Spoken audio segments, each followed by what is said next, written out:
Hello, everybody. Welcome to the show tonight. It's time that we once again convene to discuss all things Seattle Seahawks. I am Brendan. That is Brandon.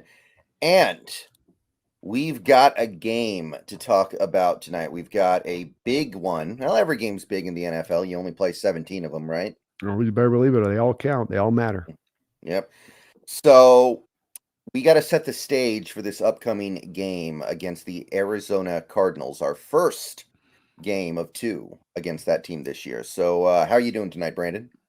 I'm doing really good. Hoping we can get back right game. Hope we get the fan base re-engaged. Those that have been led a little astray off the back of this Bengal loss. But I'm doing good and still feeling really overall really good about this team. And as you should be, I believe. I believe that there's a lot of things to be happy and encouraged about when it comes to this team. And I think that after this game, people are going to be more on board with things. I think that it's people are going to turn around on this one pretty quickly. But first, I guess we can open up with a little bit of news from the team, but basically just injury news, right? We've got some injury things going on with the Seahawks. The whole offensive line is either limited or out of practice right now, so we don't know what kind of offensive line we're going to have yet. Charbonnet was a surprise scratch. He is not practicing right now. And maybe this explains why he barely played against the Bengals. Maybe there was something going on there that we just didn't know about. Metcalf's not practicing, but I got no concerns there. I don't think there's any concern about him not playing. We've got Trey Brown. It seems like he's all the way there now, so that's obviously good news. He had a toe injury yesterday, but things look good there. Artie Burns working his way back. Looks like he'll be able to play. Lockett looks like he'll be able to play. That's really about it. So that's the injury stuff. Cardinals actually look like they're going to be down their best cornerback with Hamilton missing practice 2 days in a row. Buda Baker expected to return.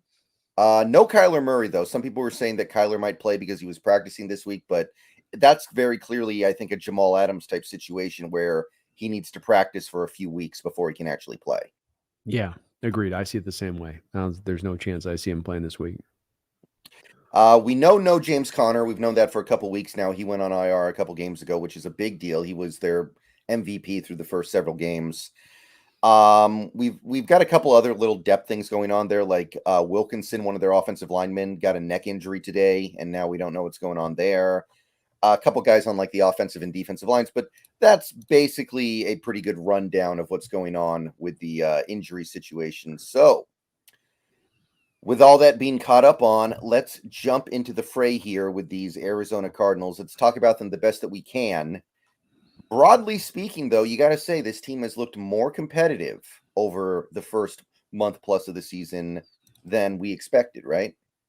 Very much so from my perspective. I know that the Rams friends bristled at this when we were talking about the Rams being in a tank mode right now, but I think that indeed this Cardinal team leaned into this tank. They, I think, started to look at the Kyler Murray situation far out in advance and say, okay, let's start to maybe turn this over. Let's start to maybe get away from this. And instead of that, they've come out, even having made a lot of trades right before the start of the season to move some guys that have been pretty good players for them. Instead of that, they've actually been a really, I don't only got one win on the year. It is against the Cowboys. They haven't had the easiest of schedules either, necessarily. I mean, they've had a couple of Giants, Commanders in there, but they've been solid and they've been strong in every game. To me, they put up a good fight in every game. I just was finishing up watching some of the Rams tape from last week, Brendan, on this one, and they gave them a tough time in that one. I know the Rams ended up kind of distancing themselves away 26-9 at the end of the game, but for being a team that doesn't have a lot of guys out there on that field that are dangerous, they make it happen, and they do it with effort, and they do it by being fundamentally sound, and they don't shoot themselves in the foot very often, it seems like, through these first few weeks. Yeah, that's the sense I'm getting too. So, do you think Jonathan Gannon might actually be pretty not bad after all? After every indication was he was going to be awful, is he actually maybe doing okay?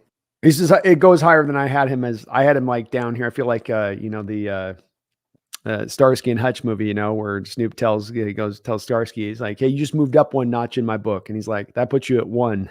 So I feel a little bit like with Gannon, like, okay, yeah, he's gone up up to one. I still don't know if I have a tremendous amount of faith in him as a coach, but you've got to laud him and give him ultimate credit here for getting this team to buy in and play this way, when it's got to be hard if you have an NFL team, Brendan, doesn't it? If you got a team that knows, you ain't going to lie to these guys. They're going to know when you're in sort of a tank mode or you're not going to be competitive.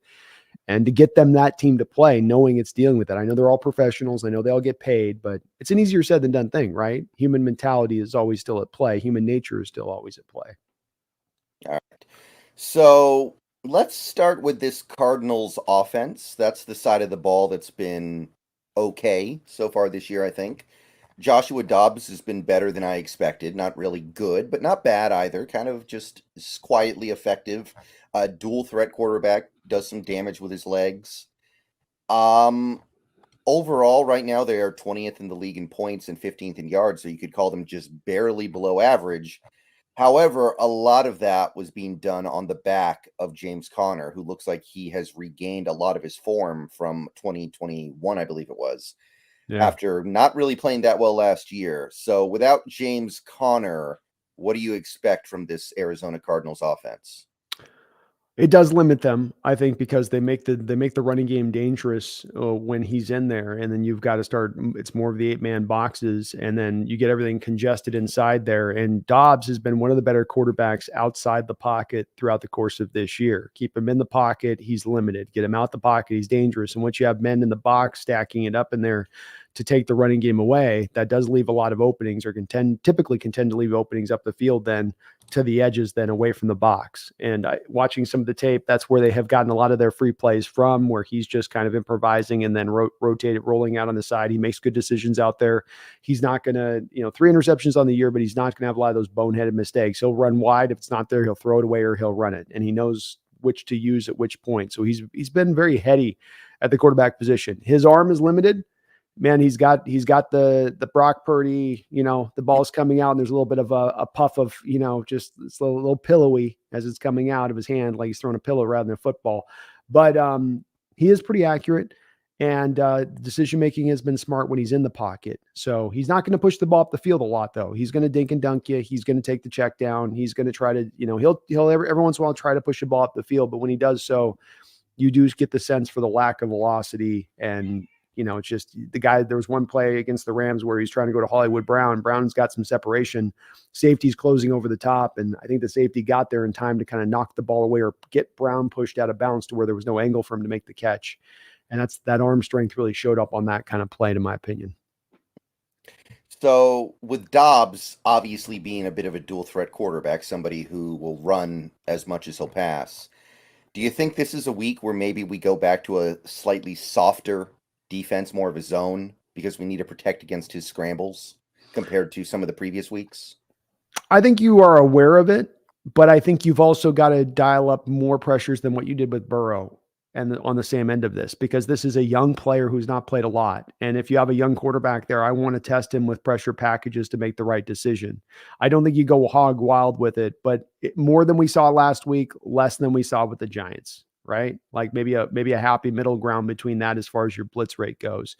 I think having a little bit of a spy situation with Jordan Brooks in this game at times might be smart with him, because I don't think he's as cleanly going to go through his reads and always find the opening in the hole in your zone, to your point on running some of the soft zone. Like, he won't always find the right decision. He ain't going to be like Stafford or Goff or even Dalton on being picture perfect on his pre-snap reads to post-snap execution. So I would trust in that a little bit, but you got to run some of those pressures, because you know what that does to those young quarterbacks, Brendan. It makes them really jumpy, and it gets them making bad decisions more often than not.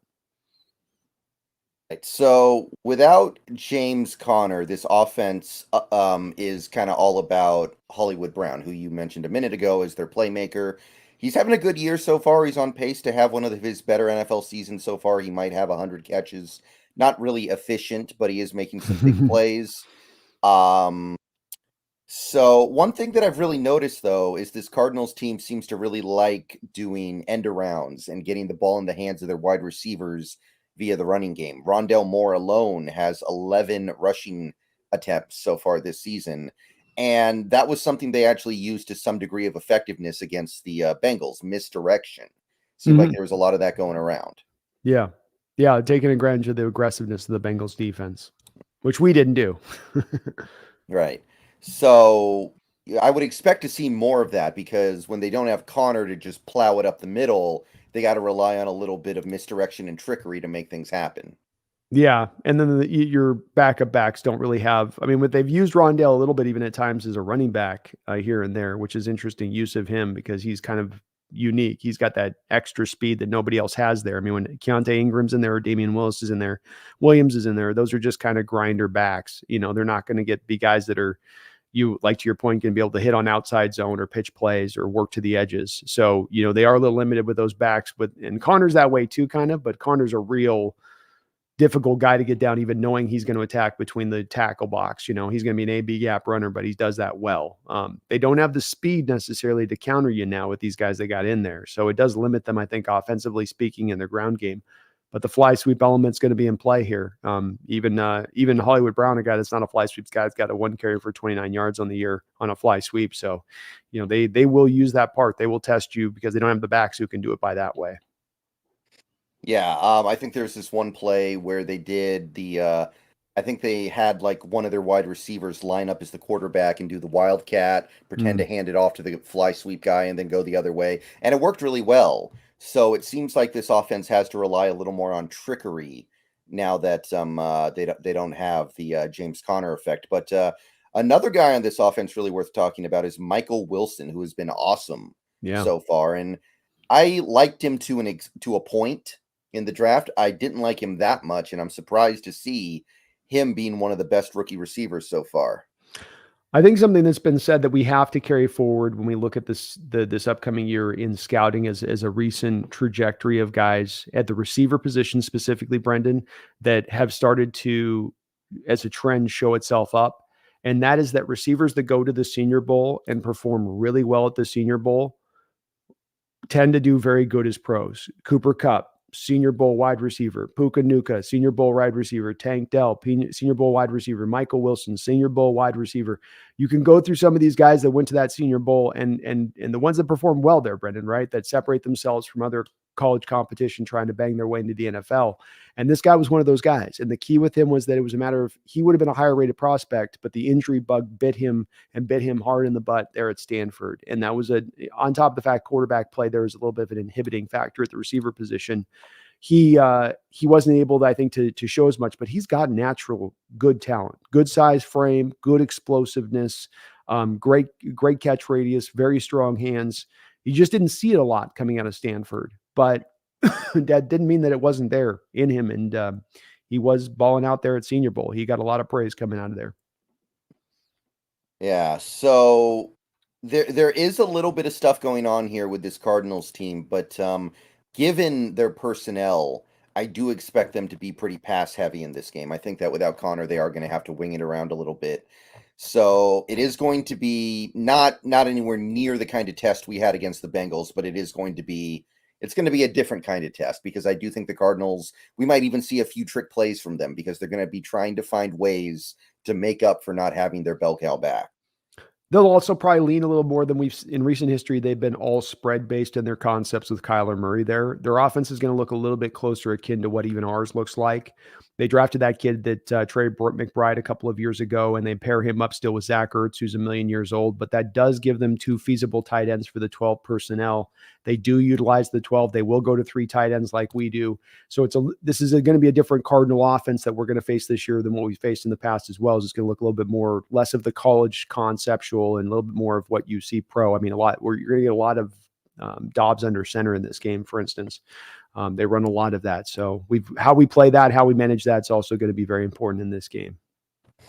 What do you think of this Cardinals offensive line? How do you feel about that unit? I think the tackles are doing pretty good to my eyes on the game film that I've watched. I think Paris Johnson's acclimating himself well over at right tackle so far. We thought they're going to do him at guard, but I've seen him at right tackle. And the tackles seem to be doing pretty good, especially in this Rams game. Rams don't have a lot of edge rushers, but they weren't able to do a whole lot up on the edges. Now, where they were able to get some work in and where I've seen some other teams have some success is in the interior. You've got to go after this Cardinals offense offensive line from the inside. If you're looking for a guy to me to say who's going to have maybe a breakout game here or be a guy to look at in this game, Draymond Jones, to me, this is a game where he could really go out there and hunt. And Aaron Donald had some really freaky moments there with the Rams going up against him where he just wasn't, there wasn't even a close to being blocked. And it was, a just completely whiff kind of block on there. So I think that's where we're going to get our pressure in this game in a lot of respects, because the tackles are going to hold up relatively well. But that's the place to attack, to me, is up in the middle of this offensive line. That's where they are most vulnerable. That into those interior three center guards on both sides. Yeah, left guard is Wilkinson, who showed up with a neck injury, DNP today. So they might not even have him. He's been awful. PFF hates him. They think he's one of the worst players in the league. And then you got Will Hernandez on the other side. He's been around a while. And he's never been really liked at any of the spots he's gone to either. He's never been a guy that's like, yeah, Will's one of the answers for us on our line. The Giants Giants fans couldn't wait to get rid of that guy out of there. Yeah, first round pick, right? Yeah, a guy was highly touted, just never did the light go on with him. And it's this. There's so many snaps just watching a couple of their games of quick DJ Reader with the Bengals, and there's going to be some quick pressure potential from the inside in there. And Dobbs is hard to get down. He's a quick little cat and he's escapable, but man, that's where when I look at the biggest weakness for this team, I know playmaker's not so great, running back's not so great, but it might be the interior line for the Cardinals that is their most weakest point on this offense. Yeah, and I've never heard of their center before. I got to be honest. Froholt, never heard of him before. You got me on that one too. It sounds relatively familiar, but I can't place him. What was he? He was a Razorback, drafted 2019 in the 4th round. Okay. Yeah, I'm blank. We usually have seen a 4th round guy. We would relatively would remember him, but it's not ringing any bells to me. But yeah. That's especially with Elijah Wilkinson being questionable and not at his 100%, because their backup Dennis Daly, Keith Ishmael.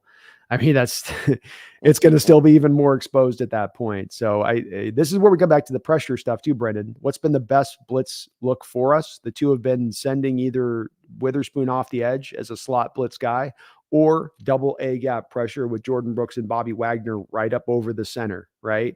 And Test, you got a backup guard in there. You got the weakness of that line. This is where I go. That would be a part of my attack if I'm the Hawks that I would lock into utilizing a lot, even if it's just to show them it a lot, not necessarily to send the guys, but just to constantly make Dobbs think about it coming and then drop out of it, even at a high prevalence.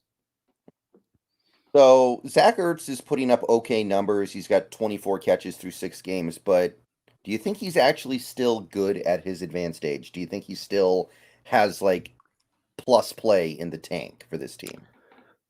I think that he's maybe a marginally above average center at this point in time. I mean, he's been in the league for over 10 years. He's probably reaching to that stage of his career Greg Olsen was, right? Kind of a similar trajectory where when he's on the field, I know Greg wasn't functional at the end very much, but he's maybe a little more functional than Greg, but probably the same point where the body's not really well held together anymore. It's like one injury away from probably being decimated. But here's the thing, Brendon. I mean, they took Trey McBride in the 2nd round not 2 years ago, a guy that neither you nor I were particularly high on, because we had a lot of Hawk fans that were looking at him as a potential option at that time.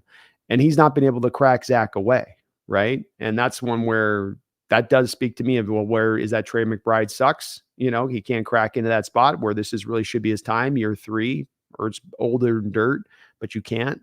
That leads me to believe it's one or the other. And so probably a bit of both, actually, rather than being one or the other. It's probably a little bit of both.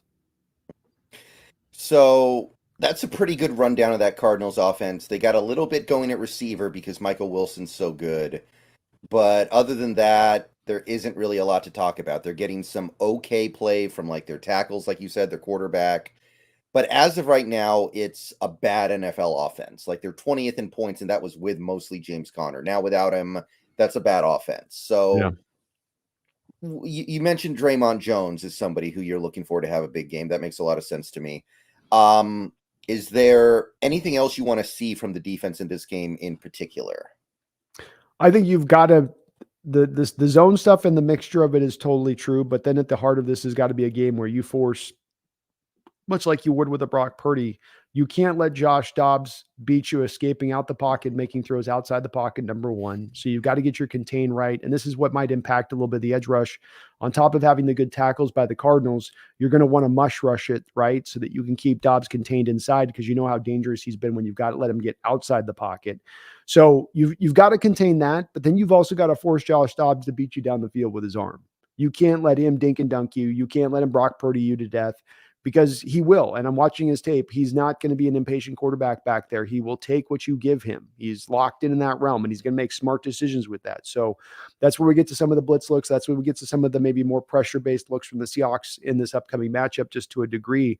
And I don't know if we're going to get that or not, but I would try to mix that up a little bit just in this game between those two things, and keep him on his toes. With a rookie, you want to send a lot of different looks his way and keep him thinking. The more you got him thinking, the less you got him just out there playing free and easy, like it's backyard football, which is how it's what he's kind of done up to this point, Dobbs. He kind of backyards football, like, oh, the one read ain't there. I'll kind of roll around and scramble out and get away, and maybe I'll just run with the ball. And don't make it that simple and easy for him. Make it complicated, make it difficult, make him think. Right. So I was looking at some data this week from PFF, and they had blitz rates. It's hard to find some of this stuff, but they have blitz percentages for each team. Mm-hmm. And they had the Seahawks basically right in the middle, Mm-hmm. like slightly below. And the reason why they were below was actually because they had a low percentage of run blitzes. In terms of pass blitzes, they were actually slightly above average, right around average, which is obviously a huge departure from most Seahawks teams in recent memory. It was around like, I think it was somewhere around like 28%. Whereas I think last year it was 15 or 16%. That's right. Your numbers are correct. So you're hoping we can kind of keep that ratio up, right? The whole thing I've been banging on for years with this and talking to you about it is that the Seahawks needed to dial up more pressures and blitzes. But it's not a matter of I'm looking for them to go to Blitz City and turn into a top 5, top 10 unit. They needed to take themselves from 28, which, Brendon, when you talk about last year, I believe they were 31st with that 15% rate. So you needed to take yourself from back end 31, 32 and move yourself up into the middle of the road. And tell me if you're buying what I'm selling on this in the respect of what that does, Brendon, and what it did over the years. And part of the reasons that teams could find solutions for our defense was because of the predictable nature of the defense, right? Both predictable by the coverages you ran, but also predictable by the thought that you're not going to blitz. I know you're dropping into soft zone coverage to depth, and I know you're not blitzing. Those are the two things I can say with almost ultimate certainty on a Seahawks defense when I played you for years online. So when you take yourself from 32 just to 15, you're taking yourself from we don't ever blitz to we will blitz occasionally on you. And that alone can have a huge effect to now remove from that quarterback's thought process of, I know with almost 100% certainty, this one thing will not happen on this play. I can take this off of my processing. I don't have to process this within my play now. To now I have to have it processed. To now I have to think about, wait, they do now start to blitz a little more. Now I got to think about it a little bit more. We make them think. We add an advantage onto the table instead of removing it off like we had in years prior. And I think that's what you got to stay in there, Brendon. They don't have to get to top 10, but they got middle of the road can have just as much of that powerful effect when you're coming from 32 to 15 as going from 15 to a top 3, right? Wouldn't you say it's kind of an equivalency? Are you buying that? No, yeah, I'm totally on board with that. I mean, this is the stuff we've been calling for a while now. Just do something different, because what we were doing had not produced noticeably good results for years. Like, it produced a couple above average years, a couple average years, some bad years, an awful year. Like, you had to try something from a different angle here. And some of these teams, like even a team I would say like the Cardinals, even though they basically blew up their coaching staff and front office this last offseason, when you are running the same thing for years and years and years, and eventually it gets up to decades, they're going to get really familiar with what you do if you never change it. I think that even a good defense or a good offense, eventually it gets stale against your divisional opponents in particular. So you had to do something to change it up. And my only hope, what I'm really hoping for, is just the players continue to do it well. Because like we talked about a couple days ago, the moment they stop doing it well and start giving up a lot of big plays is the moment we go back to it, the old stuff. It's very true.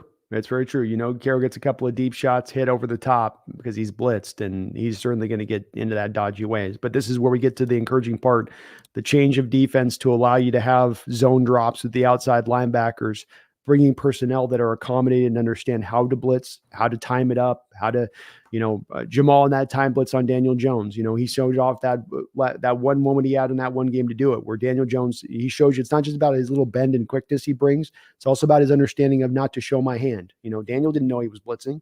I guarantee if Daniel known he blitzing, he wouldn't have turned around and had him right there and been shocked by him. But it's because he waits till Daniel's head's turned around before he starts taking those final steps to the line of scrimmage, timing it right before the snap happens, and then able to have forward momentum and be, almost at full speed within 2 steps off the snap because of a little bit of that timing he has for it. You got it across the line. Jordan Brooks, Bobby Wagner, Devin Witherspoon. You got the man corners. You've got the setup now to be able to accommodate it, to bring it successful. So it's not like it was if it was in 2018-19 where you didn't have the guys. So Brendon, to your point, if you tried to run the blitz with those guys, you were going to be likely to give up the big plays because you didn't have the players that were programmed in their being and how they were built as football players to execute those type of plays. Right.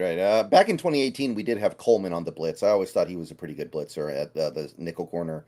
But other than that, you're right. We didn't have a heck of a lot going on there. We just didn't bring him a lot. We did send him to, but we didn't send him a whole lot either. That's the thing. He was good at it, but even the guys you had were good at. Bobby was good at it. Didn't send him a high rate of time to take best advantage of that at times, maybe. All right. So I think that's a fairly exhaustive rundown of this Cardinals offense. There isn't a lot to say with no Connor. They're just kind of like, they're bad, but they're generically bad, right? They're not awful. They're not worst in the league. They're just kind of like bad. They're like I don't know, the Teenage Mutant Ninja Turtles movie that came out 9 years ago. It was bad, but it wasn't as bad as I thought. No, I thought that they were going to be an S show this year, that they would be, Gannon wouldn't have the locker room. Half of them would have a foot out the door, already thinking about Cancun in September. But that's not been the case. He's got the buy-in. And when you got the NFL talent with parity across the board, if you got a team buying in and playing strong and playing hard, that's worth something. That's going to make it a tough test against you, no matter what the talent discrepancy might be between the two teams. Let's see here. Jeffrey A. Thistle, thank you for the $2. Oh, God, we're about to lose to the Cards, huh? I mean, hope not, man. I hope not.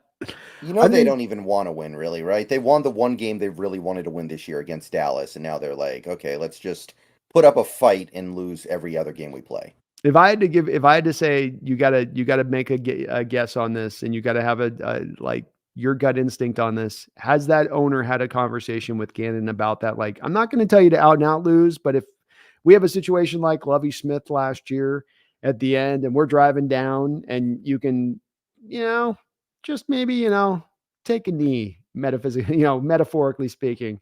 Do you think that conversation's happened between those two at some point? Yeah. I mean, they did blow a 28-7 lead to Daniel Jones. I'm just saying, I wouldn't be, especially this Caleb Williams year. This is a unique quarterback out there. I know he had a bad week this last week, but and understanding they are not sold in on Kyler Murray, Brendon. We know that, that they're not bought in on him. That being the case, you're right. It doesn't mean out now that they're trying to just tell their guys to lay over, but it comes down to certain decisions in the game, whether to go for, whether to punt, whether to play conservative, whether to play it like, maybe not going to have the just, let it rip kind of Cardinals. Who knows? We'll see on that. But I don't think, Jeffrey, I think we're going to be good this week. The loss last week, I think, causes this game to not really be in the realm of being a game you'll overlook this opponent. If you've been 4 wins in a row coming into this game, maybe that's something we'd talk about, but not after the loss last week, not after having 2 losses already on the year. I think this team will take them seriously. And I'm expecting actually this to be a pretty big, I'm not going to say beat down, but I don't think that this is going to be a particularly close game. Yeah, I'm not feeling too badly about this one either, personally. We'll talk more about it at the end of the show. But speaking of Caleb, have you heard some of the new reports? Ridiculous. Absolutely just ridiculous. I mean, he's good, but this is getting a little goofy now, isn't it? I don't like the diva stuff with quarterbacks. I don't like it. I rail against it. I really, really hate it. And I wish it would die out as soon as possible in this modern era. This is the type of stuff I'm talking about. You're above the team. You're more important to the team. You. We're playing a team sport. It's not about you. And to think that the NFL owners would give this kid a pathway, Brendan, to having ownership stake, that they would allow that to be something that could happen in the first place is ridiculous. But the fact that he would even start to broach this and put this on the table, I was with them when they wanted to say, look, don't send us to a bad organization and we're going to have some control over that. I'm okay with that. I draw the line when you start thinking that you should get, without throwing a single NFL pass, that you should get a piece of ownership in an NFL team. That is ridiculous. Absolutely ridiculous and out of pocket on their part. That kid's ego is starting to grow just a wee bit too big here. Yeah, I kind of feel like he needs to very quickly here release a statement saying like, "Oh, that was just my dumb agent opening his mouth. That's not me, I promise." Like, and then he needs to fire the agent and find another one, because I remember Russell Wilson after his rookie year, there was a report that came out that said he wants to get extended now. Yeah, Like he was trying to get extended after his first season. that's right. And then, which is of course literally impossible. It cannot happen. But it makes Like, sense that like, you had a baseball agent, Mark Rogers, who didn't know the yeah, details of football and would have asked for that. yeah. So Wilson came out and said, "No, no, no, no, no. I don't want that. I don't know where that came from, guys. That somebody made that up. Yeah. No, no." So, um, that's what Caleb needs to do. He needs to jump on this very quickly and just go like, "No, no. I promise I didn't ask for that." It's not a great look. And I don't know a lot of fans that are going to be like, yeah, you should be asking for that. Get your ownership stake without ever playing in the NFL. So a defensive tackle who's played 10 years in this league, no, he shouldn't have an ownership stake. He's had his body beaten over 10 times, gone through 30 surgeries. But no, because you're a quarterback, you should get an ownership stake. Get the F out of here. Like, put the ego away, quarterbacks. You aren't that special. Sorry. I love Caleb to death, but it's completely ridiculousness on his part. He's feeling himself. It's almost kind of like he was like, the people didn't blow back on me for saying that I wasn't going to accept going to the team that picked me. Maybe they'll like they kept trying, like maybe we can push a little bit further and see if they'll let us get away with this. No, we Yeah. won't. Do you actually think he'll go back to college for another year? Do you think that's a No, possibility? no. It's 10 million to go back to college next year. He makes great. That's a lot of money. That's your base salary as the number one overall pick. That's not the guaranteed money. That ain't the signing bonus.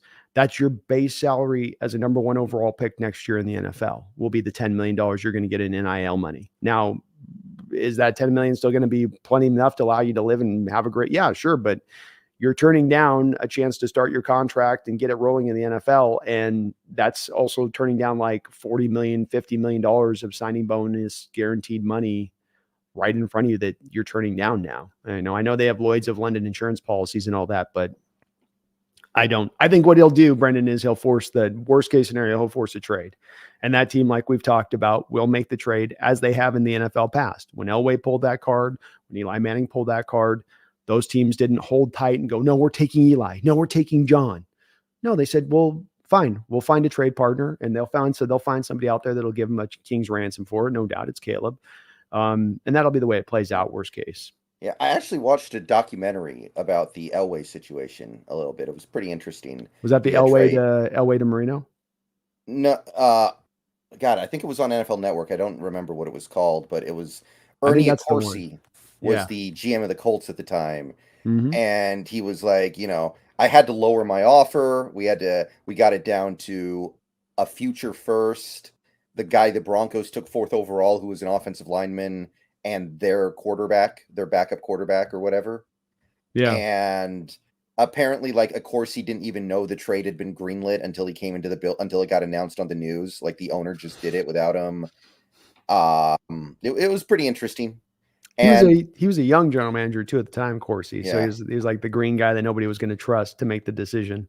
yeah. And in hindsight, it's kind of crazy how little the Colts got in that deal. That was not a very good trade.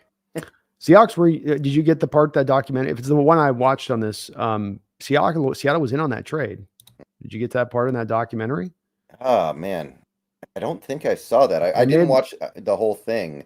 I knew that we God, I thought we were in on Marino, maybe drafting him, but I didn't think we were in on trading for Elway. We were in on Elway. They wanted one extra first round pick, and we weren't willing to meet that one extra first round pick. We had all of the rest of the deal scout out with the players we'd get back, and all the picks go back, and we just wouldn't go with that one extra first to bring him in. He wanted to come here too. He Stanford West Coast kid. He was going to be willing to come here, completely on board with it, and just wasn't willing to give that extra first rounder up, man.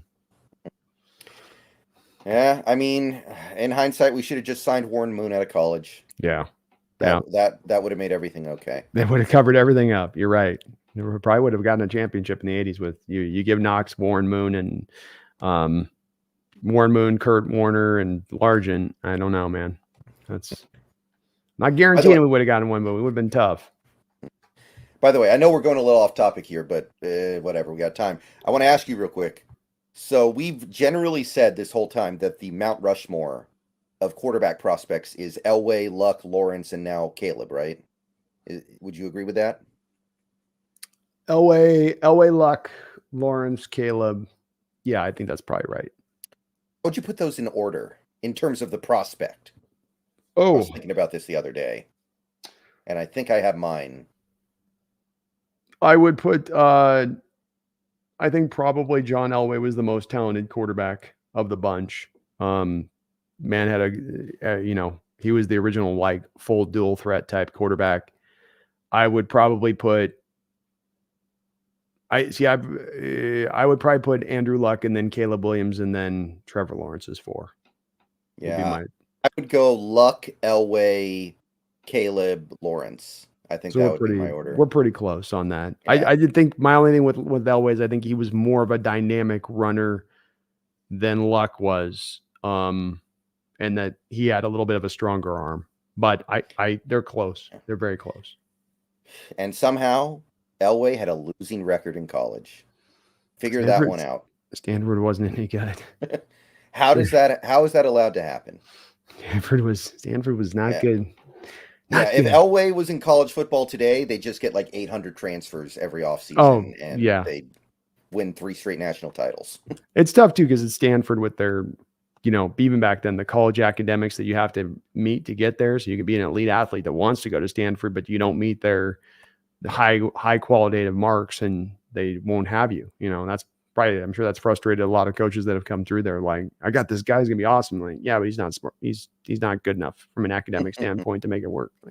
Right. Yeah. Okay, so let's flip the page over to the side of the Cardinals that is actually bad, like really bad. It's the defense. Mm-hmm. So, I mean, they put up a decent fight in a few games, but this is a defense that blew a 21-point lead to Daniel Jones. This is a defense that allowed Joe Burrow to get his groove back after a month where he was basically sleepwalking. It's a bad NFL defense by any reasonable standard. I think their offense hangs them out to dry a little bit, but honestly, not as much as we were expecting. So looking at this Cardinals defense, their best player is probably not playing in this game. Hamilton Sr., the corner, has not practiced yet this week. I'm not expecting him to play. They are probably getting Buda Baker back. But speaking broadly, what do you think of this Cardinals defense?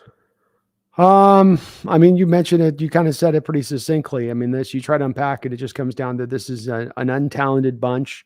They've bled some talent in recent years that were part of what made their defense whatever it was in recent seasons. Not that it's been great, but you've lost whatever you had there that made it whatever functional point it was at. You have a guy like Zaven Collins, for instance, who's a first-round pick that I thought he was drafted to be a middle linebacker, but now he's playing left defensive end.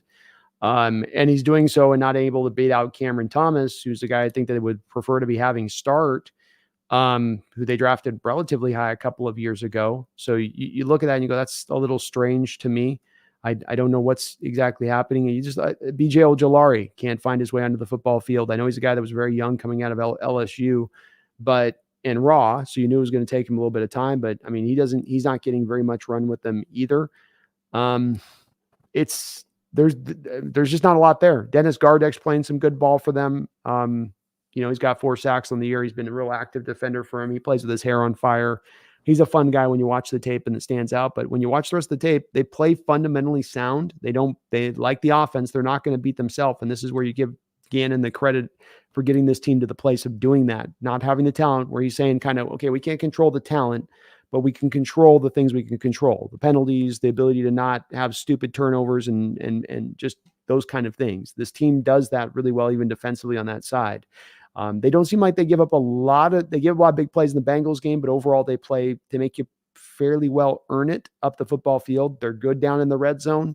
That's the one place where it seems like they do tighten up a little bit down there, but you've got playmakers all across the board that can expose and absolutely just shred this defense in the way that it's structured. There's nothing here. There's nothing there, as they say.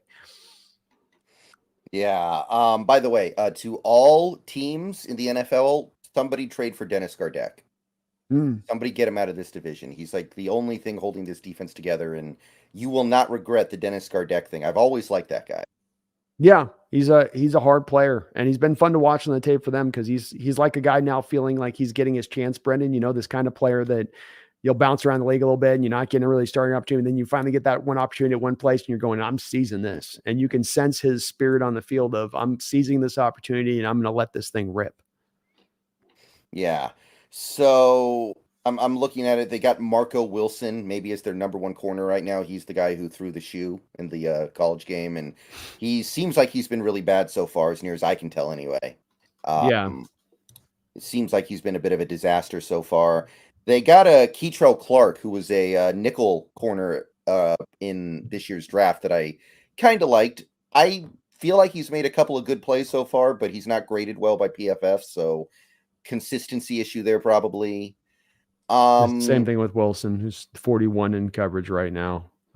He's got 44 targets, 35 receptions allowed by PFF. Yeah.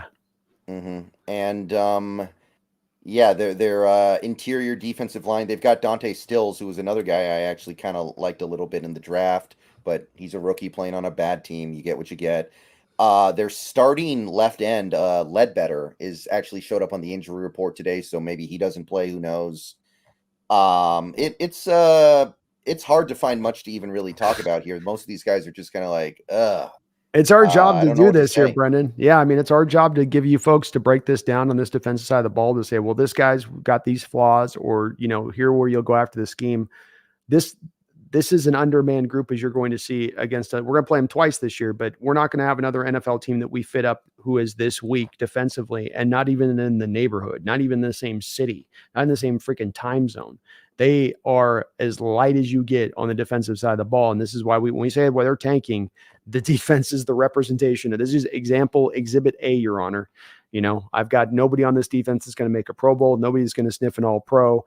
And there's Buda Baker's your only playmaker on this defense. I mean, he's going to have to go out there and be Superman throughout this game because the rest of the defense just doesn't have it. And it's kind of been surprising to me that they've been able to kind of hold it together as well as they have, in my opinion. You know, that's the part that me is a little bit shocker is the defense just hasn't been completely. Now they're giving up what? We got 26, 34, 35, 28, 31, and 20. But on paper, this would be a defense you look at and say they'd be giving up 40 a game, regardless of the offense a little bit. Yeah, Buda Baker's the one guy to look out for, I guess. I mean, he played his college ball in the state of Washington. I'm sure he looks at Seattle games as being pretty big games for multiple reasons, but one of the reasons being he's kind of local. Yeah, so watch out for that. He's been a good, and as Huskies that haven't always had great success in the pros, he's been one of the Huskies who's been a really, really fine player. He's on a contract extension with them. Really would like to actually see him traded here before the deadline, to be honest with you, from the Cardinals' perspective here, because he's not going to be a long-term answer there for you. And why not, send him to a place that could use him somewhere else and then offload the assets, I say that, well, then the Niners trade for him and I look like a complete ass, Brendon, but I just feel bad for the guy. I want to see my Huskies have a chance to be in a place where they can, shine in a nice spot. Yeah, you ever kind of get the feeling that some of these teams are just being lazy with their blow up? Like the Broncos haven't traded anybody yet. Like the Cardinals are another example. Like, strip down already. Come on, guys. Yeah. Like, I know Jerry Jeudy completely destroyed his trade value with the way he was acting last week, but you still got to trade him. You got to move him. Yeah, I think I'm very much kind of like extreme about that, where if you slide in that stage as an NFL roster, then go, don't half measure it, go all the way with it. Cardinals, you move Simmons and Josh Smith at the start of the year. And I mean, so lean into it, and get what you can get, and don't get turned over in your mind of getting the appropriate amount of value, especially the Broncos perspective. You've had so many picks that have been pulled out of your pocket and lost assets. Why not start to return some of those assets, recognizing this team is nowhere close? You're nowhere close. Your defense is falling apart. And that was the one thing that you could sort of lean into and say, this is a strength of our ball club. So yeah, I'm with you, man. Lean into it. Let it rip, Yeah. I Well, guess all these teams must be calling Steve Smith and asking him if they should trade for Judy before they do it. yeah, maybe so. Boy, Steve put some shade on him, didn't he? Did in the most creative of kind of ways of doing it. But I mean, yeah, Judy had that coming too. His attitude Yeah. has obviously sucked since he's come in the league. I mean, he's a guy with so much promise. Everybody was trying to hype up to me that he was instantly the best route runner in the entire NFL. He's showing pros how to run routes. It's like, yeah, but he can't catch. It's one thing. Run routes, Yeah. you kind of need the hands on top of the route running there to make it work. But yeah, anyway, back to the original point. Somebody trade for Dennis Gardeck. You won't regret it. He's a lot of fun. He is a lot of fun. He'll help you out. He'll help you win games. So we've got Kazir White, who I think is a safety that they have playing that has kind of bulked up over the years, and he's playing middle linebacker for them now. He's been okay, I guess, but it's kind of crazy that the Cardinals spent back-to-back first-round picks on inside linebackers in Simmons and Collins, and their current starting inside linebackers are Kazir White, an Eagles cast-off, and Josh Woods, who I don't know who that is. Yeah. Yeah, they said we're going to build our defense with our linebackers, and then bailed off. They've turned one into an outside linebacker. They didn't know what to do with Simmons. They got so confused by him that they gave him away for, a half a chunk of cheese. And I don't get it. This is also why, Brendon, why are the Cardinals bad for years? Why don't they turn things around at times? Why are they the organization in this division that's obviously lagging behind the other three, in my opinion? Because of the way that they run things and their decision making. And you can find it all across the board, from how they've drafted to how they've spent their money to not having a clear philosophy in place of what they're trying to get done. There's a big thing with Cardinals to me of just throwing it at the wall and see what sticks kind of approach to things a little bit. And it's not creative or inventive. And I don't think it's going to bore success out for them anytime in the future, Brendon, until they find a path that they're going to take. And maybe it is the rebuild. Maybe they lean more and more into this, but we'll see around the trade deadline. They have some assets they can offload and get something for. You can probably get third, fourth round pick for Budda Baker. I know that's not a lot, but I mean, that's something. It's certainly it'll help you, especially with this draft, which should be pretty solid third Yeah. round pick. Better than what you're going to get when he leaves in free agency, which is not a heck of a lot. Very true. Very true. I guess one more interesting player on this defense would be Kavon Wallace. He's been playing a lot for them and has been one of their more prolific players because of the absence of Budda. Played with the Eagles for a few years and then came over to Arizona last year. What do you think of Kavon Wallace? Former fourth round pick. He's to me kind of just a guy back there. Certainly playing some of his better maybe ball that he's played in his career, and maybe not having as many opportunities there with the Eagles. Probably stacked on the depth chart a little bit as just a rotation, kind of like a Gardeck type, where it's a guy bounced around looking for his opportunity, gets an opportunity now, and he is making the most for it. He's playing hard. He's got a pick on the year, 4 passes defensed. He doesn't flash on the tape like you see Wall showing up all over the place or something like Gardeck kind of does on the front seven, where you're seeing him really, and maybe it's his hair, Brendon, you're seeing the locks flowing or something and it's making him stand out. But I think he's part of that group they play within themselves. He's a pro, so he's been in the league for 4 years. He knows the position he needs to be. He reads things right. He's not going to be easily taken advantage of. So he's going to do, you're going to have to kind of earn it with him on that. But I don't think that he's also, sensationally talented either. 5'11", 205. I think he is just kind of a jag. All right. So I think that's really about what we can say about this Cardinals defense. They're bad. They're not the worst, but they're starting to move towards it. Budda Baker might give them a little bit of a boost, but they're missing a couple of key corners. They're missing some guys in the front seven. By the way, Jalen Thompson, who has played quite a bit this year because of Buda Baker's absence as well, he's also not practicing yet, I don't think, so he may not play. So, what are you looking for from this Seahawks offense in this game to attack what the Cardinals do and don't do? Well, I think that they're going to play a lot more off coverage than what we saw at Bengals last week. Was a lot of press coverage with a single high safety look to it, which was going to open up more for Geno to try to hit deep shots, and we weren't able to take as much advantage of that as we saw in that game. Watching the way they played the Rams and some of these other games, the Cardinals do have a tendency to play the off coverage with the corners on the outside. They're going to, for the most part, drop guys into coverage and try to just squeeze the windows down. So a lot of this is going to be based on moving the chains and keeping the first downs rolling and being patient offensively and not trying to get outside yourself if you're Geno to steal points quicker rather than just take what they're going to give you. And there's going to be holes in this defense to take, in my opinion. Running the ball should be also something that they are able to get done against this defense. It's not been the worst thing. The Bengals, for instance, a couple weeks ago playing them, it wasn't the running game, it was them passing. Rams last week, it was to me more of the passing attack, what they're doing that than running. But you've got to run against this front. You got to force and make sure that they can stop your running game. And you got to find some more balance offensively. This cannot be just such a pass-happy attack that, it's all comes down to, well, we can't run today. It's on you, Geno. Get it done. We got to get out of that mode and find the balance here and consistency throughout the course of the game. But it's going to be a bit of a take what the defense gives you as opposed to go out there and take a bunch of deep shots. Keep the chains moving. Stay that consistently with it. Play within yourself if you're Geno, and you'll put up 30, 35 points on this team, in my opinion. Yeah, the issue is we don't yet know what kind of offensive line we're going to have in this game. Mm-hmm. To go down the line here, Charles Cross, I'm sure he's going to play, and he played decently against the Bengals, so I think he's going to be okay. Mm-hmm. Looks like Damian Lewis is going to be back this week next to him. That's okay too. First game back from an injury. I'm not saying he's going to be 100%, but he'll be able to play. Should be okay. Mm-hmm. Evan Brown is not practiced yet this week. I don't know what happened, but something's going on there. At this point, it wouldn't be shocking if Oluwatimi got the call for this week. Yes. Right guard Phil Haynes was a DNP today after practicing yesterday. So either they're resting him or something got worse. Bradford should be your starter here. That's true. I mean, I understood where you had some hesitancy on this a couple of weeks ago, but Bradford coming off this game last week and getting better as a player, and Haynes, whether it's the injury or not, regressing a little bit as a player.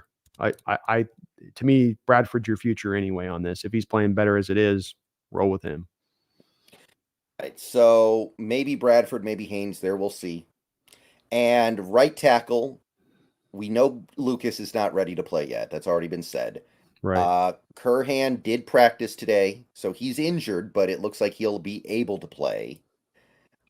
Jason Peters apparently tweaked something, so he may be ready, but it's been said by many people that right tackle is actually his worst position, and we are looking to put him in the interior if we play him.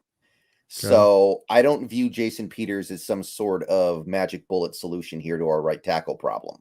I think that I don't know if he would be appreciably better than Curhan. Yeah. We haven't signed DJ Fluker yet, so he's not the answer at right tackle. So realistically, as of right now, we're probably rocking with Jake Curhan with a bad ankle at right tackle again. Like there's nothing really else to do right now. So we've proven this year that we can overcome having somebody like Curhan at right tackle, but the last couple games, it's gotten a lot harder. So what are we doing here? How are we going to make this Curhan thing work? Well, I think it's going to get easier in this game because he's had issues with what I believe, Thibodeau and what they were bringing off the edge in the Giants game past week. You had both Hubbard and Trey Hendrickson were able to create some pressures. It's a mighty big drop off to Zaven Collins and Kevin Strong, Dennis Gardeck a little bit coming up. Like they're not really going to be able to test you in the way that you could be tested before. And having Charles Cross back out there and getting rounded back into shape does now free you up to more lean. Like before when you had Stone and Jake, you had to sort of share the load on the help. now you can lean a little bit more of that help, I think, to Jay Curhan's side. You're going to have to overcome it. This is also the point for me, Brendan, on needing to stay balanced and not allowing that defense to pin its ears back, because what's going to put that tackle in the biggest bind, that injured backup tackle, that defensive end across from him being able to know it's a pass play and knowing he doesn't have to play the run and coming at 100 miles an hour. You've got to me, find the protections there for Curhan, find the balance in this game that you've not been able to find throughout the most of this year in the running game for the most part. Not that we've been bad running, but we haven't been able to find consistently make it go through the game to be able to kind of keep everything unpredictable, offensively speaking. We end up getting very predictable when we have to just end up passing all the time. And I don't want it. That's, to me, as we saw last week, that's when you're going to see Curhan at his worst. Because he's just not good enough to hold on out there if that's going to be the case throughout the course of a game. So big onus on this game and running the ball to get over the offensive line woes that we're coming into with this. Yeah. My concern is that we could not run the ball against the Bengals, and that was one of the worst run defenses in the league. And it seemed to me the interior offensive line just wasn't getting it done. Like, we had guys getting it done, like Bradford's run block rate was insanely high. Yeah. But as a team collectively, the whole last 3 quarters was like 2 yards in a cloud of dust. So I know the Cardinals are not really a good run stopping team either, but I'm a little worried with the offensive line being in the state that it's in. Hopefully getting Damian Lewis back helps, but I'm a little worried that this offensive line will not be able to run the ball on pretty much anybody. If that's the case, then what I want to see him do is, like we just watched the Saints game. I know you watched it too. Look at the way that they used Kamara like a running back, but just in the flicking him the ball, 10 catches over the course of this game on Thursday Night Football, as opposed to handing him the ball. And you look at his yard per carry in this game, I think he's like 3.34, under 4 yards a carry. Flick the ball out to Walker. Commit to giving him then 5 or 6 catches over the course of this game, where it's not like there's a lot of separation, or you've schemed everything up on the back end to get all of the defense dropping to depth, and then you hit Walker and hope him go, or that it has to be a screenplay. But you just have some moments in this game where Geno drops back, looks down the field for a moment, flips it out into Walker. It's a whole pre-programmed play just to get him the ball out in space and an opportunity to maybe work with the ball out there and be dangerous with it if there is no holes to be had. So that's that point that we weren't last week, Brendan. Get creative in your approach to get your playmakers the ball. Don't just simply, we hand it off, we're not going anywhere. Where's the screen game? Where's the bubble screen? Where are the fly sweeps? Where's the use to the edges here? Where's the creativity, Mr. Waldron? That's what you got to start employing here. Help your offense out when it's ailing like that. That's when we talked about the blame game last week, it's one of the places where Waldron had to have some of that blame thrown right up onto his plate. It's a heaping helping of it, because of the fact that he was not helping that offense out in that game call. You weren't giving Geno free and easy completions. The running game just had no creativity to it. You kept having A and B gap runs, which wasn't working. There's some ways to do this from an offensive perspective, Brendan, but you got to get a little more creative and more pre-snap motion, for the love of God. Like, so much doing the cut-ups again. Yesterday Brendan did the show, showed about 28 cut-ups of Geno Smith and on his throws and what was going on. The lack of pre-snap motion throughout the course of that game was kind of staggering to me. This is where this game is going in the modern era, and you're just completely immobile off the snap with your guys time and time again, and I don't know why. Yeah, I mean, that's kind of what I was going to ask. Like, when stuff like that happens, do you think there's any logical thought process that led to it, or do you just think that coaches are having bad days just like players have bad days? I think it's more of a bad day thing. I don't see what the loss would have been by moving a guy in motion. And maybe there is an explanation at a deeper root level here for, you bring him in motion, you're taking him into the zone. We lose the flood zone concept to this. But what it also does is it also gets your guy going in motion and movement. I mean, this is what the Dolphins are doing to me, is their mastery this year. McDaniel is, yes, he's being super creative and running certain plays, no look passes, and throwing the ball back behind the line of scrimmage to a back rather than pitch it off a 3-step drop. And it's a lateral play he's actually throwing. Yeah, he's doing a lot of that creative stuff. But at the root of it for McDaniels, in my opinion, it's the pre and post snap motion and the combination of those two things, right? Both doing pre-snap motion to post-snap motion and having different players that might be executing both of those two tasks. And it functifies the defense. It throws them off like nothing else. You can see it because you got them pointing, and you got that over here, and you're watching the linebackers jump out of a gap and get them moving in the wrong direction, and then you hit them back the other direction. There's not a lot of that in our offense right now, and I don't know why. You should be utilizing this. This is not just simply what I want. This is the McVay scheme too. Go watch him a Sean McVay offense week in and week out. It's Cooper Kupp or Puka moving every point before every snap, and again a lot of post motion snap as well. So this is also the origins of your offense. Ask for this and call for you to do this. Which makes me I don't have an explanation for it. Do you have something on it? I mean, is it just Coach Carroll doesn't like pre-snap motion maybe and post-snap motion? I mean, I remember back in 2019, there was a game we played where we got beat up by the Rams. They blew us out. And Carroll in the post-game presser basically said, yeah, they really kill us with all that pre-snap motion. And a lot of people were saying, like, if it kills you, you should probably use it. Yeah. And over the years, we have used it more. And this year, I think we have used it a pretty good amount. But that game, we got away from a lot of things in that game that we shouldn't have. Indeed. And there has been times where Waldron has utilized it. So I don't want to paint the picture that Waldron doesn't ever do it. But this year early on with the offense at times, there's been some moments where it's been noticeable to me where there's huge swaths, snap, where there's no movement going on. And that shouldn't be the case. Right. So I want to attack this secondary for sure because it's going to be so beat up.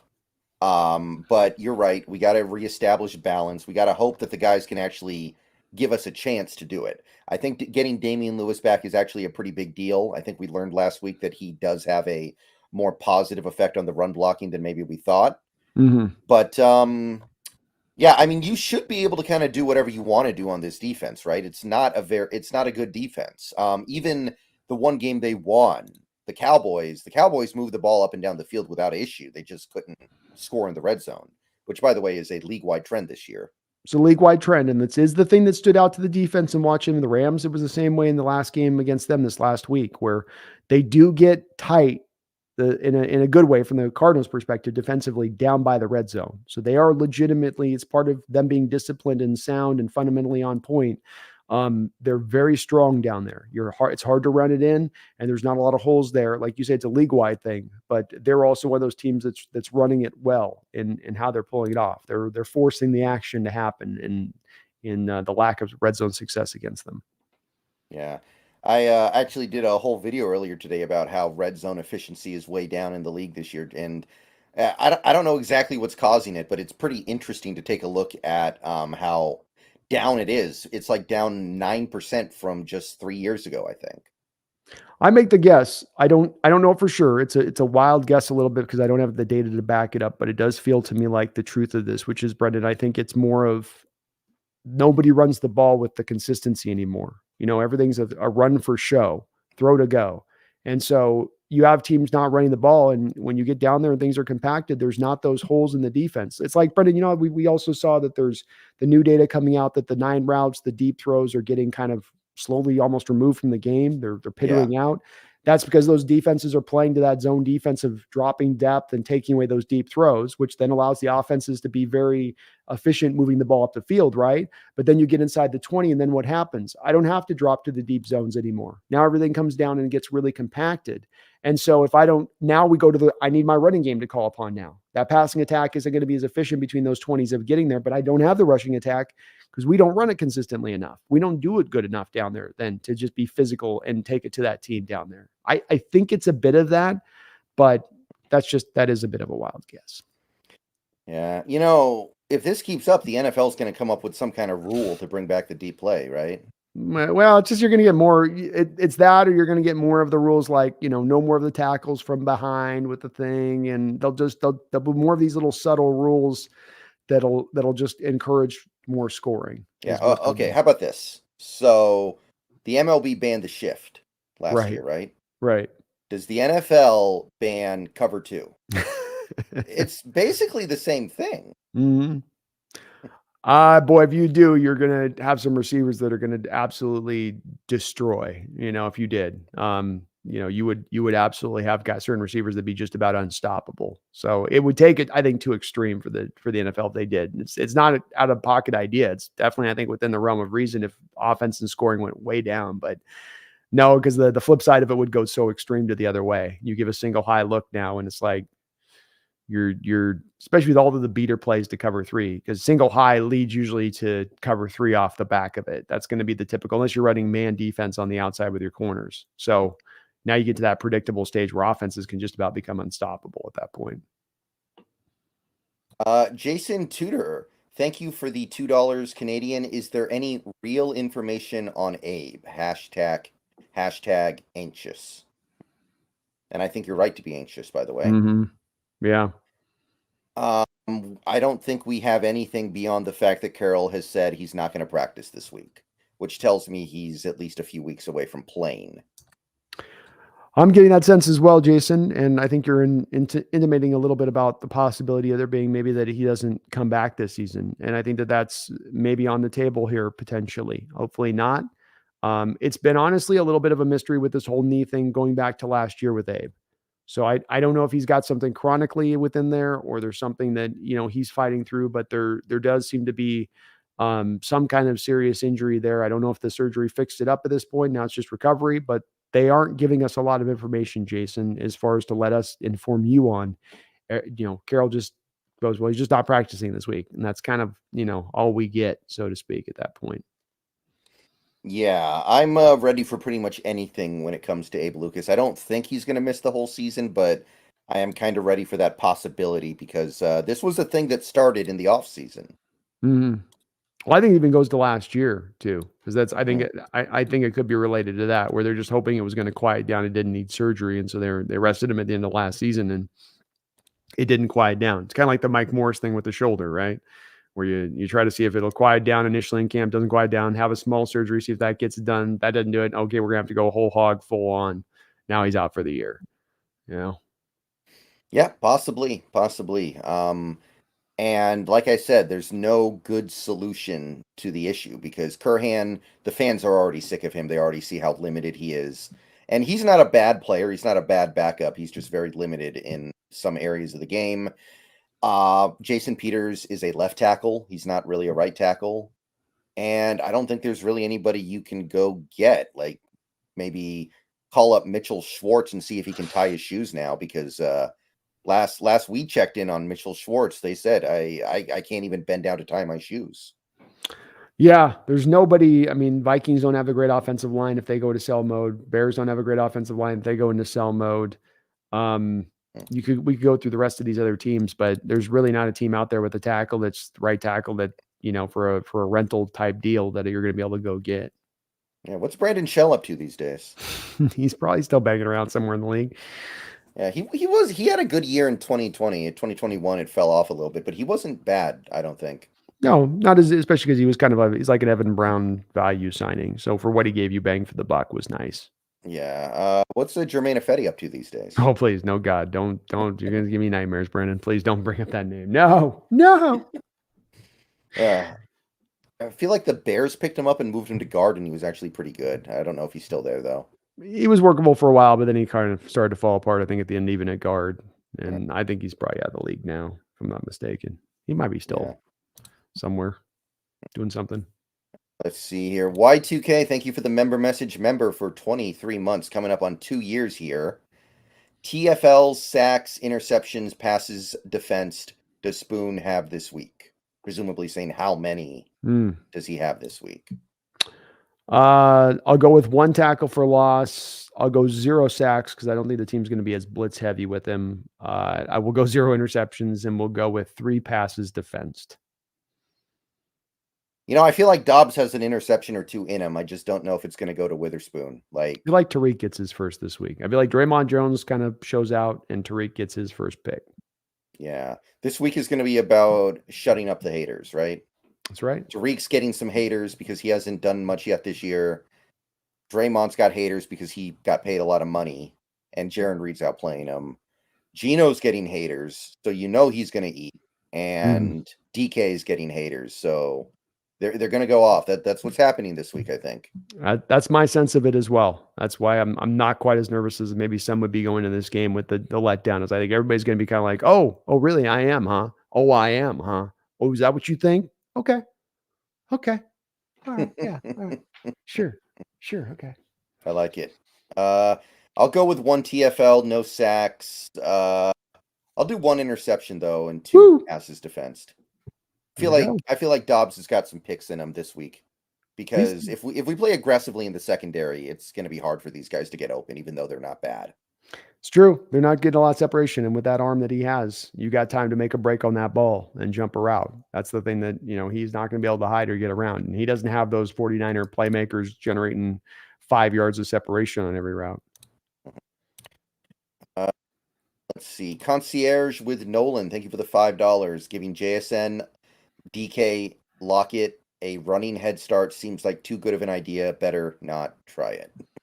That's a good way of putting it, man. I mean, whether Walton thinks it works or not, like stagnation has not worked. So why not move it? Yeah. And I would think that it would help giving him a little bit of a running head start. It's certainly, again, this is where the better offense in the league are utilizing this, be it Andy Reid with a completely different West Coast style to Sean McVay with his West Coast style, but they are all utilizing that pre and post snap motion. And that is where the game's going offensively. That's the opening up for offensive coordinators to enact creativity right now, if you are so willing.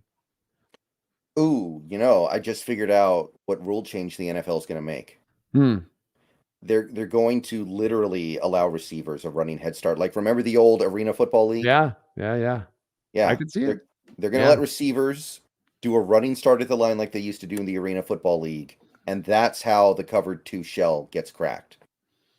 I could see it. That certainly would be a place that'd be a big advantage for the offense. I think that's a little bit of an easier balanced ground than saying no cover 2, because that would be at least one where you could technically at least defensively have some counters. It'll be hard on you and it'll make things tougher, but that will at least give you an ability to counter it, theoretically speaking. So I like it, man. Yeah, that definitely could be one that they look to at some point. Yeah. I mean, I kind of feel like baseball banning the shift puts a lot of stuff on the table because that was such a weird decision. Like, it was literally just, this works too well, you can't do it anymore. I'd even offer in the pitch clock on top of it. I mean, both of those are the 2 biggest, most major rule changes baseball's had put into place in 100 years, I would say. Legitimate. Baseball's Since like the mound got moved back, I think. Yeah, exactly. Or the mound size too changed. They do not make rule changes in baseball. So yeah, and football tends to be way more fluent and way more willing to adapt and change its rules. It's not like, well, this is how they did it in 1955, so this is how we have to do it now. And I think baseball's getting the benefits of that. You're right. Both of those changes are going to, I mean, viewership was up, game speed was faster, which is only going to in the future increase viewership, I think, for them on that side of it. So it certainly is a possibility. I wouldn't put it out. If scoring goes down this year, Brendan, I don't think the NFL is just going to sit on their hands and be like, well, it was a 1-year anomaly thing. I'm sure it'll be fine. They know that that's part of what drives rating is having the scoring going and whatnot. Yeah, maybe they'll be like Caleb and Drake are coming to save the day next year. Part of it is you need better quarterback play right now. Some of these guys are playing the position not well. And you could say it's odd, but we need better play here from these guys. Yeah, I really feel like the ultimate key is you have to every single play take what the defense gives you. If you do that, you're gonna win. And I know that sounds hypocritical coming from me because I always kind of crap on quarterbacks like Brock Purdy and Jimmy Garoppolo, those guys who do take what the defense gives them. But right now, that's just the way you have to play. I've always said I think every defense has a hole to it. To your point, every defensive scheme has a hole. The cover 2 defense had a hole. The wide 9 defense of the Niners has a hole. Our cover 3 had a hole. Everything's got a hole. Everything's got a strength. There's always a weakness on every play to a defense to lean into and a strength to lean away from. You just have to determine pre-snap, what is that weakness that I go hit? And sometimes it's short, sometimes it's deep, but that's the key to it is don't force things upriver, go with the stream a little bit. Connor Olschlager, thank you for the $5. Brian O'Neill is a great right tackle for the Vikings. 83 grade last season, 82 grade so far this year. Don't know what his contract situation is, though. I feel like they just extended him, but I could be wrong. I'll look it up here real quick.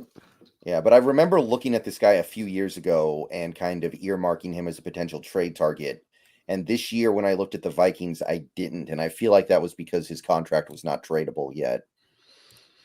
So Brian O'Neill's making, You're on the button with this one, Connor. So right now we've got Brian making only a $1 million base, which is warning. We got a problem right there, right? And then we go over to him, and he's carrying right now a $9 million cap hit. He'd have a $28 million dead money hit to get him. So they would and Vikings only have $10 million of cap space, so they didn't even have the cap space, Connor, to move that kind of contract on top of with Seattle. I mean, you go and you make this move with O'Neal, that's not a rent a player at that point. You have Lucas coming back and O'Neal there, and unless you're looking to kick Lucas into guard or something at that point, I don't.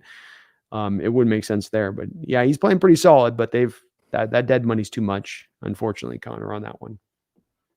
Yeah, he is a good player, though. I definitely agree with that. I like him a lot. But yeah, the NFL I feel like the NFL does need to do something about this. You can never make trades because 80% of the players are untradeable because of contracts. It's tough, man. Yeah, it's definitely it definitely holds up a lot of these deals from happening. But the owners aren't going to give in on that because that's the only solution here is them giving up less revenue to make that fixed. As players aren't giving up any cash, and owners aren't going to do that. So, but it holds off a lot of these trades, that's for sure. Right. Like in the NBA, there are trades constantly because most contracts are tradable. Like they're just surface level. Like, do you want this player with this contract or not? Yes or no.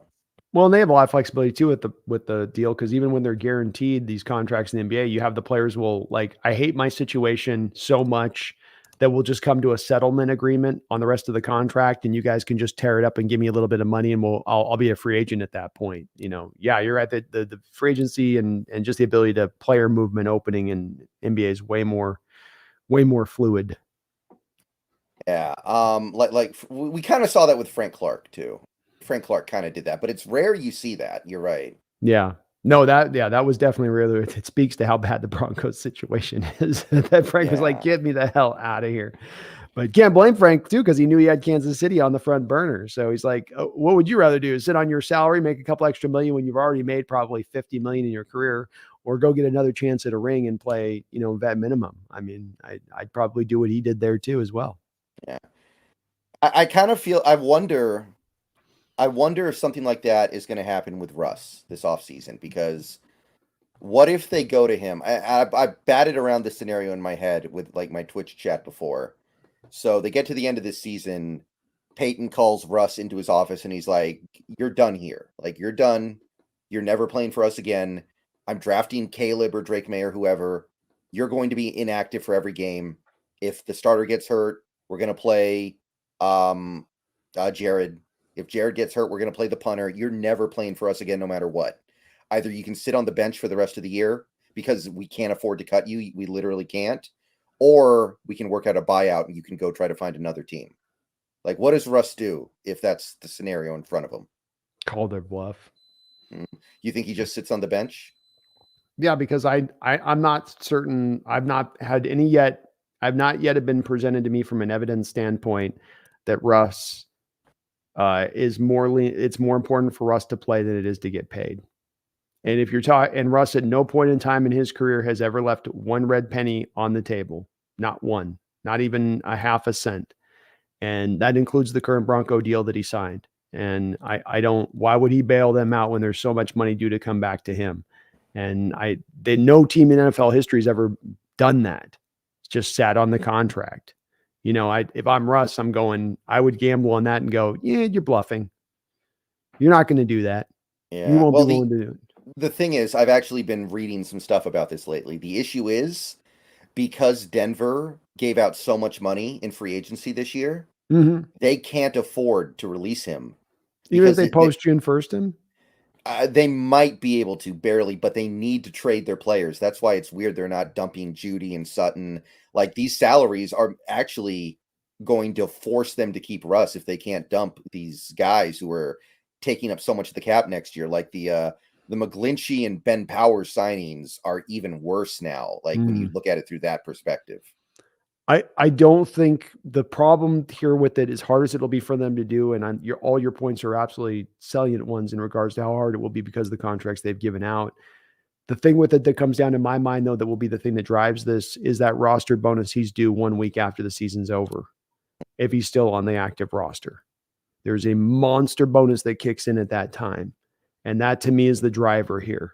Where do you want to embed yourself for more money with Russ now? Do you want to sign if you're in their situation? I know all the things you just said, but just absent that stuff, would you at this point, if you're the Broncos, sign yourself up for another $80 million, $50 million of guaranteed roster bonus that kicks in for him into the future at that point, making it harder into the future then still to release him? And I think that's going to drive him to cut him at that point. Well, the thing is, the dead cap hit goes down with each year. I know the guarantees kick in, but the dead cap is still going to be less next year. So the scenario I'm presenting is like, what if they literally can't cut him? Like they want to, but they can't because it would actually take them over the cap. Because remember, they're going to be investing a ton of money into their draft pool as well because they're going to have such a high pick. That rookies that they get is going to take up 9-10 million in cap space easily. Mm-hmm. And apparently 10% of their franchise as well, potentially, if it's yeah. I would need to look at exactly their numbers on what guys were, where's Garrett Bowles' deal? How does this all, settle out? But I think that they're going to look very hard at how fast can we get out of this Russ deal. I don't think that they're looking at these returns the last couple of years and saying it's good to have him still remaining on our roster for year 3. This is successful. This has got a potential upside to it by him remaining here, because that's the other part of this is that you can find a way to, there's no point you're going to find a way to your spot of, I can't get rid of a guy. You can get rid of somebody if you really want to do so. And if you don't want to do so, what is the upside to keeping him on the roster, especially with the extra $50 million? He doesn't offer a lot of value as a player. He's shown it's not working there with Peyton. Peyton doesn't seem like he really wants him there.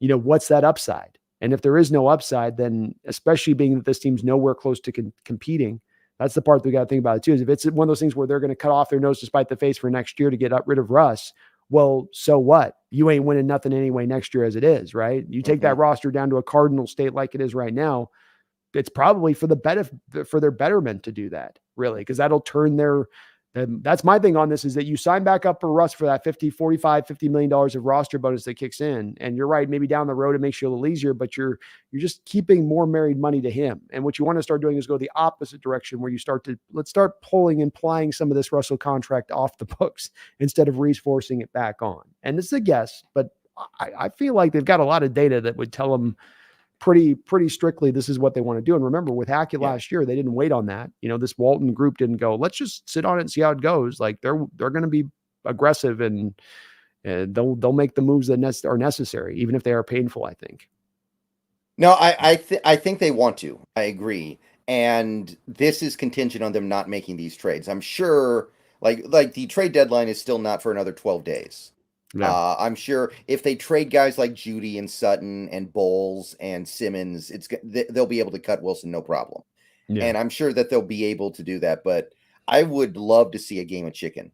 I would love to see that game of chicken. That would be so much fun, because you don't see that in the NFL pretty much ever. No. You very, very rarely. Like I said, it's never seen it happen before. But we've also never been in quite this situation either, right? Where you have a quarterback that has so quickly fallen off from what the team thought he was going to be. And it's just put everybody in a weird state, Yeah, and they can also say like, hey, if you don't agree to a buyout, we're going to make sure everybody in the world knows that you care more about money than playing football.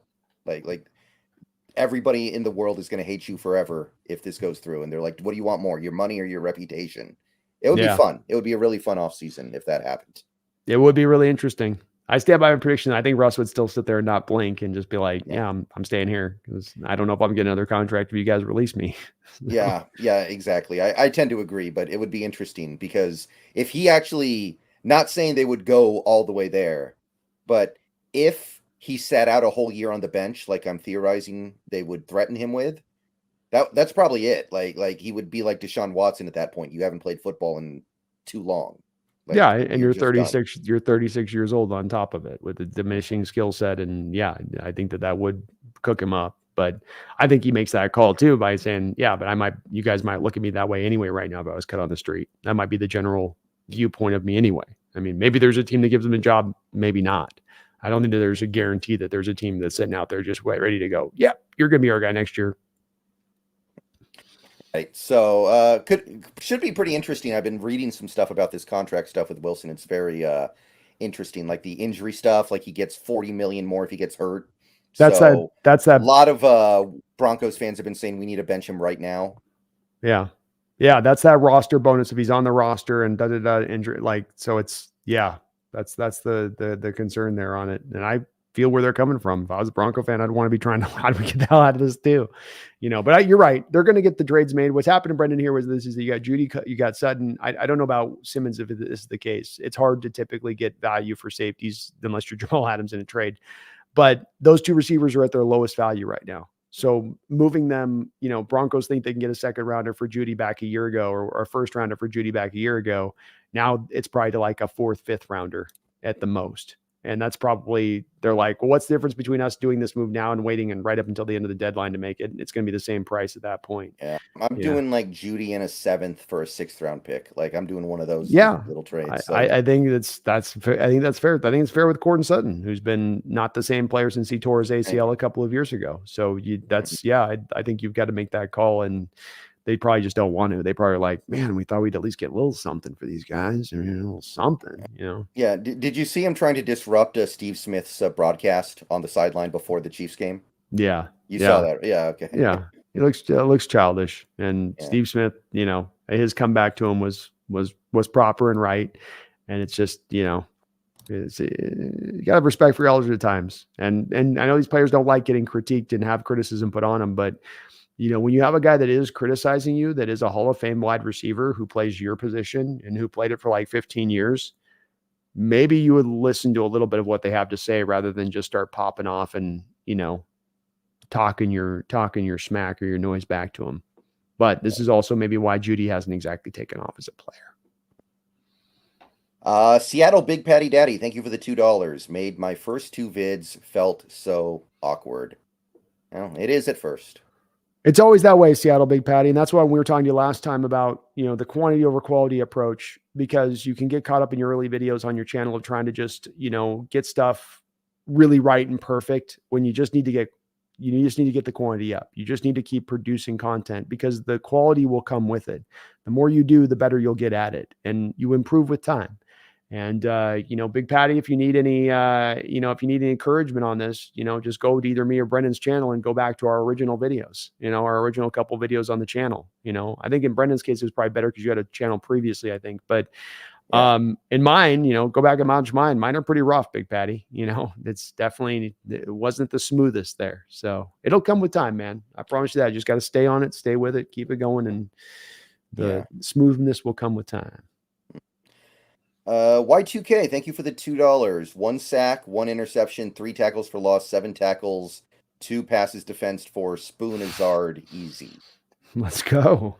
We're winning the game if he does that. I'll tell you that. I don't need to see a lot of it's often one stat line will probably tell me we're in the game, but if he's pulling off that, then we're probably coming with the W. So obviously Woolen's not off to the best start this year. Neither is Sauce, right? Mm-hmm. Sauce, I think, has been getting beat up a little bit so far this year. I'm not impressed.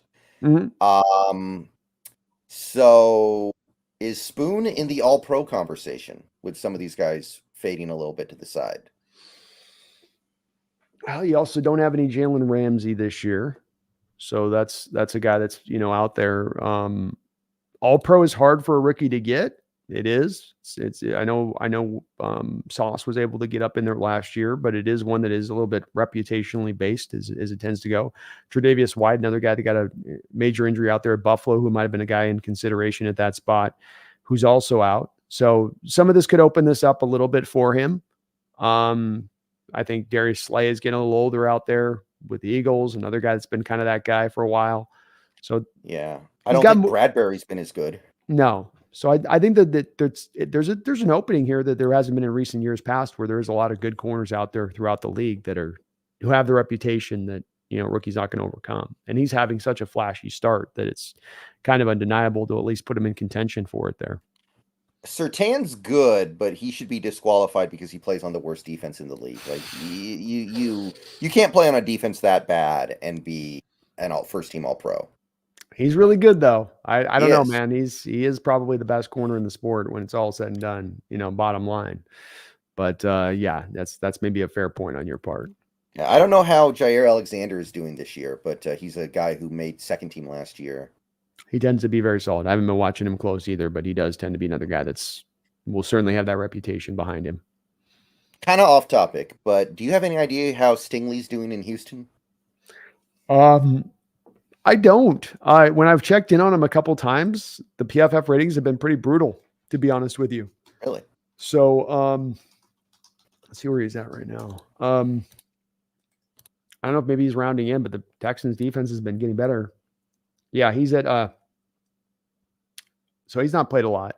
Really? Okay. 4 targets, 2 receptions this year so far, and only 8 solo tackles. So he's definitely not been playing very often. Because right before the draft in 2022, most of the smoke was pointing towards Seattle targeting Stingley. I remember this. Yeah. And then he went way before we picked, so it didn't matter. But there was reason to believe we loved him. He's it's pretty clear what he's showing up so far. Last year, 64 grade, 69 coverage. So he's a cover guy. This year, the coverage grade's down to 49. He's only played in 2 games so far. So sample size data like nothing else. But the thing that stands out to me that I think would have been bad for us in bringing him in here that would have not have gone away with Coach Carroll, that would have been problematic, is 39 run defense grade last year, 43 run defense grade so far this year. So, that's not good. That's troublesome when we're going to want our corner. You don't want corners to tackle in this day and age. You can't get around it like you used to do, because so many offenses like McVay's Rams or Shanahan's Niners, they'll bring down that receiver and they'll have him take out the defensive end or linebacker and leave your cornerback one-on-one on the back. And so if you have a guy that can't tackle one-on-one like that, and that does seem to be a bit the case there with Stingley so far, that's troublesome. So he's not tapped into that top 15 pick rate as of yet. Certainly Woolen. He's top 5, I think. Was he top? Yeah, I guess he was top 5. So yeah. Not. It was that pro day that got him. He had that one pro day, but he was worrisome to me. Brendan, remember looking at him, he had his best year as a freshman, and then 2 years of middling play, and everything was about that freshman year of tape that you were going off of, and it just wasn't altogether that encouraging. Like, man, I'm worried about this. I want his strongest tape to be in his final year, in his end year in college. Yeah. That's one thing that kind of makes this Spoon pick all the more amazing, that he's already this good, because in recent years, highly drafted corners kind of feel like a crapshoot. It's not like wide receiver. I feel like most of the guys who have been high picks at wide receiver have been panning out lately. Like if you go in the first round, maybe even the first, round and a half, it's worked out. But corner, you've seen guys like Stingley and also Jeff Okudah. And there have been a couple other guys as well who have just kind of disappeared. They've been irrelevant in the NFL. And so this was not a sure thing. This was not a pure blue chipper, and he's already this good. It's kind of amazing.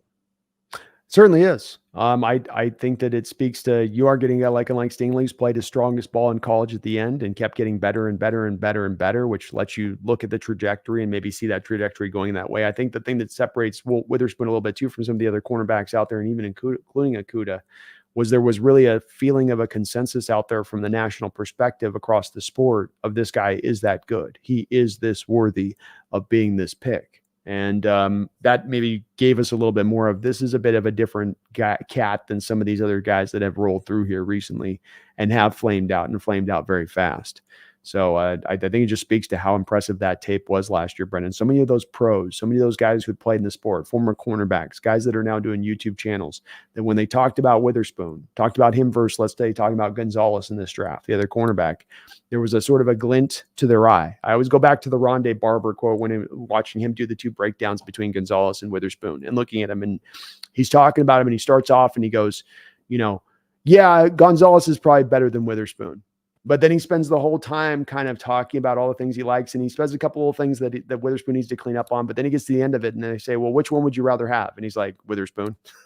And you go, wait, hold on. You said at the front, though, that the other guys, there's something about this. It could be the thing like with Carroll talking about the Troy Polamalu vibes that he was getting off of him.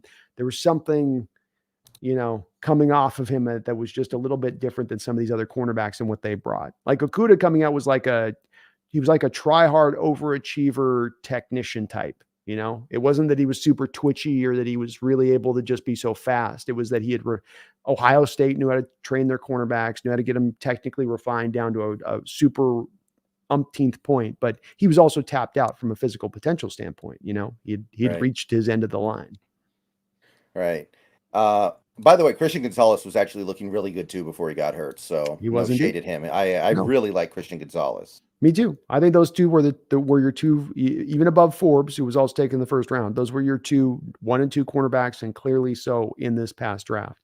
Gonzalez was a pure zone guy. He was a guy that you could not play in man, in my opinion, and he was not a guy that liked to tackle anywhere in the neighborhood or vicinity as much as Witherspoon did. But really good ball skills and long, big. He brought that to play. So there were some good spots that he had on the other side of it too. CJ Henderson, by the way, another top 10 pick bust. Yeah, corner. that's right.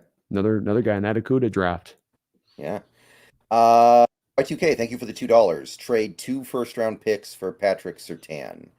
I mean, you would have the best secondary ever. You would, but I think we're good with what we have. Oh, I see. Yeah, I see. So you do you do Trey Brown and I don't know. No, yeah, you'd have to probably try to find a way to include Trey Brown in the pick too, to maybe offset it where it'd be a first and a second. I don't think it'd take you 2 firsts to get it done.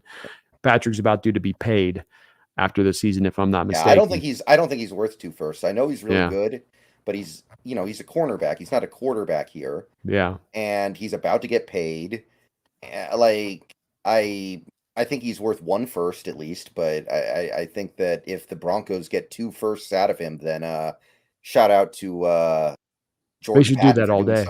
Yeah, shout out to George Patton for doing something really good out the door. Yeah, if you get 2 first-round picks from any team for Surtain, that's tremendous value. I agree with you, Brendan. I don't think that I know that was the kind of the price for Jalen back a couple years ago. I just don't think it'd be what you're gonna have to pay here though, either with Patrick. Well, they took advantage of a desperate team, right? Jacksonville took advantage of a Rams team that was like, oh my God, we have to win the Super Bowl right now. Yeah, exactly. No, exactly so. So in which way is Trey Brown's playing as good as he is? It's just not that wouldn't even be a deal, even if it was on the table, it'd be impossible that you'd have to feel like you got to make because he's got another cheap year of club control after this year, which is going to come in handy. Yeah. You know the Seahawks would never give up 2 first-round picks for a defensive back, though. Never. That is an impossibility. It's a 0% of 0% chance. All right. So, yeah, Cardinals defense, it's pretty bad. We should be able to throw on them. We should be able to run on them. We should be able to do whatever. So, I don't have anything else to say about them. They're bad.